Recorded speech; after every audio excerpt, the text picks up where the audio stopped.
Hello everyone and welcome back to Lucky Loaders 15, where I'll be giving you two selections for tomorrow's horse racing action. Now before we get stuck into them, I quickly just want to reflect on how our tips performed today. In the end it wasn't a bad day as we had a nice winning nap at Pasvolsky in the shape of Lossiemouth. I hope some of you backed him. He ended up drifting out to 11-2 in the end, which was quite a drift considering we advertised him at 5-2. He was very weak in the betting, but nevertheless, you know, he was a decisive winner. He won with plenty in hand, and he really seemed to react well to the first time blinkers. Like I mentioned in my video last night, he can be a bit of a lazy horse, and he's just probably needed that headgear to waken him up and get his mind on the job, because during his career he has displayed at times quite a bit of potential. So it was good to see him take advantage of that today and absolutely hose up in the end. Thomas Doggerel gave him a great ride, and in the end, yeah, you have to say it was a very good performance, beating some informed horses. So that was a good result for us there. My Longshot Knackerdown was slightly disappointing in the fact that he got hampered and brought down halfway through the race when he just was starting to get into it and make a move.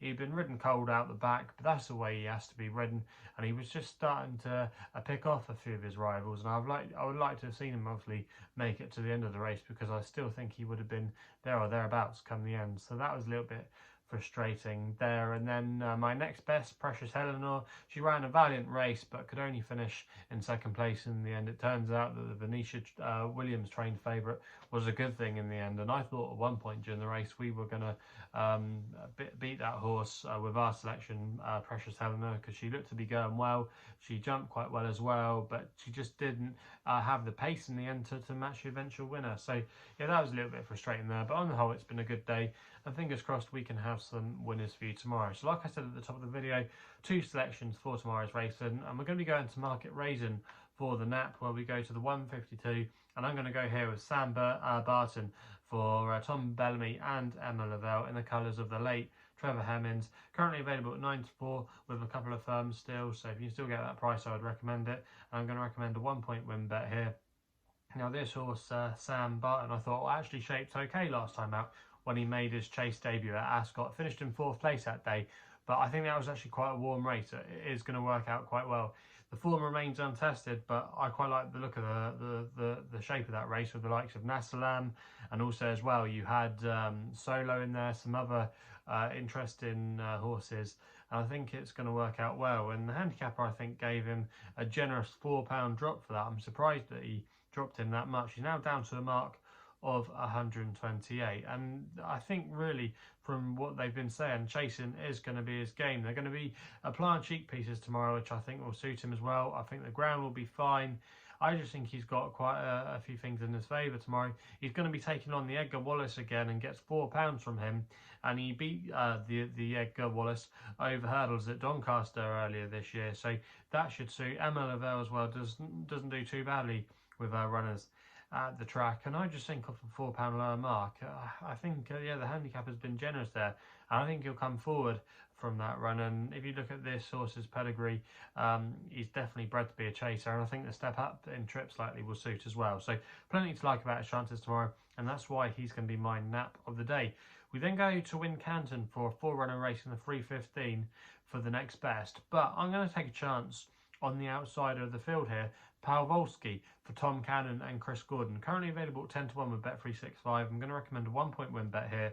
Now this horse tomorrow will be making his chase debut, which obviously might not appeal to some of you if you haven't seen a horse go over a fence before, but this horse is bred to appreciate chasing. He's got plenty of chase winners in his family, and I think he'll relish going over fences. But I just think turning up here tomorrow could really suit him to this track, because he's displayed his best form going right-handed on flat tracks. He's a previous course winner here, and also as well he's won at Kempton, and he's a horse that likes to get on with things and make the running. And sometimes if you can get into a good rhythm at tracks like Wincanton, it can be really hard to peg you back. And I just think off a mark of 125 tomorrow, it can be very competitive in this race.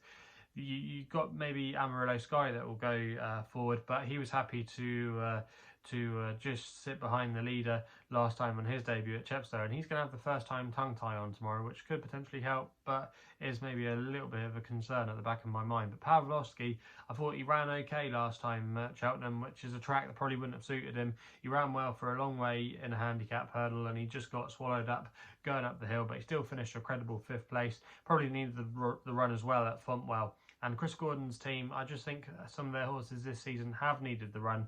And I just think going to this track with the ground in his favour, Chris Gordon as well won this race a couple of years ago. The yard are going okay. They've had a few winners of late.